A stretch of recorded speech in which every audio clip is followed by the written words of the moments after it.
سب سے پہلے تو میں یہاں پہ اپنے پاکستان تحریک انصاف اور عمران خان صاحب کے سینٹ کے کینڈیڈیٹ چودھری لیاز صاحب کو مبارکباد اس لیے پیش کرنا چاہتا ہوں کہ انہوں نے بڑے دلیری کے ساتھ الیکشن لڑا اور ان کو پاکستان تحریک انصاف کے تقریباً 88 ووٹ پڑے ہیں۔ مد مقابل یوسف رضا گیلانی تھے، اور یہ بھی میں کہتا چلوں کہ یوسف رضا گیلانی جو ہیں انہوں نے قومی اسمبلی کی سیٹ اس لیے چھوڑی کیونکہ ان کا معلوم تھا کہ مارجن ان کا وہاں پہ اتنا کم تھا کہ کسی بھی ریکاؤنٹ یا الیکشن ٹرائیبیونل میں وہاں پہ وہ ڈسکوالیفائی ہو سکتے تھے، اور ان کا لڑنا الیکشن کا وہاں پہ ری ون کرنا تقریباً ناممکن تھا۔ اس لیے وہ انہوں نے رائے فرار اختیار کیا اور وہ سینٹ کی طرف آئے، پہلی بات۔ دوسری اہم بات یہ ہے، سب کے بینچز پہ جو زیادہ تر لوگ وہاں پہ مرد اور خواتین بیٹھے ہیں وہ فارم 47 کے بینیفیشری ہیں، اور اس کا مطلب یہ ہے کہ 8 فروری کو جو الیکشن ہوا تو 60 اور 70 ہزار کے لیڈ سے جیتنے والے کینڈیڈیٹس کو، امیدواران کو صبح فجر کے ٹائم پہ ان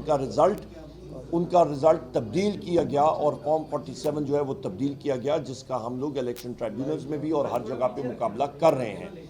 آج بھی ہمارے بلال ورک صاحب شیخ پورہ سے ہیں، ان کا رزلٹ تبدیل کیا گیا ریکاؤنٹ کے ذریعے، اس کو ہم لوگ کنڈیم کرتے ہیں۔ کل میں نے فلور آف دا ہاؤس پہ بھی یہ بات اجاگر کی کہ چیف الیکشن کمشنر کو یہ موجودہ حکومت، انہوں نے ایک لالی پاپ دیا ہے، انہوں نے ایک ڈیل سویٹنر انگریزی میں اس کو کہتے ہیں، وہ انہوں نے آفر کیا، اور انہوں نے کہا ہے کہ وہ اس کو کینیڈا بحیثیت پاکستان کا سفیر بھیجنا چاہتے ہیں، بشرط کہ وہ 20 سیٹیں پاکستان تحریک انصاف کی ریورس کرا کے کے ذریعے وہ اس کو واپس یہ حکومتی اتحاد کے حق میں آئے، جس کو ہم لوگ کنڈیم کرتے ہیں۔ چیف الیکشن کمشنر کو فی الفور مستعفی ہونا چاہیے، اور اس کی کمیشن کو بھی، کیونکہ ان کا ایک ہی کام تھا کہ فری اینڈ فیئر الیکشن، صاف اور شفاف الیکشن کرائیں۔ وہ اس میں بری طرح ناکام ہوئے، وہ اس پہ ایکسپوز ہوئے ہیں، کرپشن کی داستانیں لمبی چوڑی سامنے آ رہی ہیں، بیلٹ پیپر مختلف جگہوں پہ بکا گیا ہے، تقریباً 8 اور 9 کروڑ سے زیادہ روپے کے بیلٹ پیپر جو ہیں وہ بکے ہیں۔ یہ چیز محمود خان اچکزئی صاحب نے بھی ہاؤس پہ کہی، اور ہم لوگ اس کو یہاں پہ بھی میڈیا کے ذریعے آپ کو بتا رہے ہیں۔ اس سے اہم بات یہ ہے کہ ہمارے محبوب وزیر اعظم عمران خان صاحب تک ہماری رسائی وہ بند کی گئی ہے 2 ہفتے تک۔ یہ ٹوٹل ایک ڈرامہ ہے۔ ہم لوگ ڈیمانڈ کرتے ہیں جوڈیشل پروسیس کے ذریعے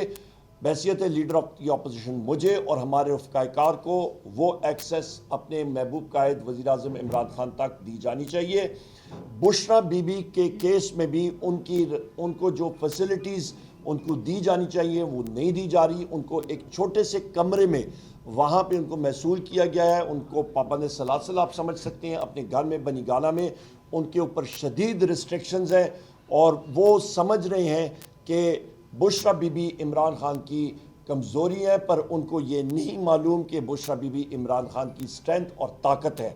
وہ الحمدللہ ایک بہادر خاتون ہے جنہوں نے خود اپنے آپ کو جیل اتھارٹیز کے حوالے کیا جس وقت عدالت نے ان کے خلاف فیصلہ کیا۔ ہمارے کیسز میں چاہے وہ توشہ خانہ ہو یا باقی کیسز میں اپیلز گئی ہوئی ہیں، وہ ہیئرنگز جاری ہیں، اور ہمارے وکلاء بھی اس کے اوپر زیادہ بہتر طریقے سے بریف کریں گے۔ اور اس وقت بھی ہمارے جو پارٹی کے سیکریٹری انفارمیشن ہیں رؤف حسن صاحب، وہ بھی تھوڑی دیر میں اپنی بریفنگ دیں گے کور کمیٹی کے حوالے سے۔ ہماری ڈیمانڈ یہ ہے کہ عمران خان صاحب کے خلاف، وزیر اعظم عمران خان صاحب کے خلاف، بشرا بی بی کے خلاف، ہمارے چودھری پرویز الہی صاحب کے خلاف، شاہ محمود قریشی صاحب کے خلاف، ہمارے جو مرد حضرات پابند سلاسل ہیں، خواتین ہماری پابند سلاسل ہیں، ہمارے 300 سے زیادہ پولیٹیکل پرزنرز جو اس وقت پابند سلاسل ہیں، ہمارے 102 لوگ ملٹری کورٹس میں پابند سلاسل ہیں، یہ سب کے سب پولیٹیکلی کیسز بنے ہیں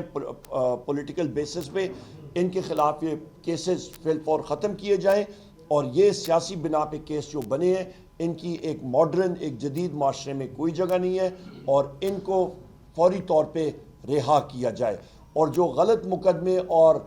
کیسز بنے ہیں ہمارے باقی ساتھیوں پہ بھی، ان پہ بھی وہ کیسز ختم کیے جائیں، کیونکہ یہ ایک سارے لوگوں پہ قدغن لگی ہوئی ہے، اور فریڈم آف ایکسپریشن اور سپیچ، اور اس کے ساتھ ساتھ آئین اور قانون کے بالکل برخلاف، اور اس میں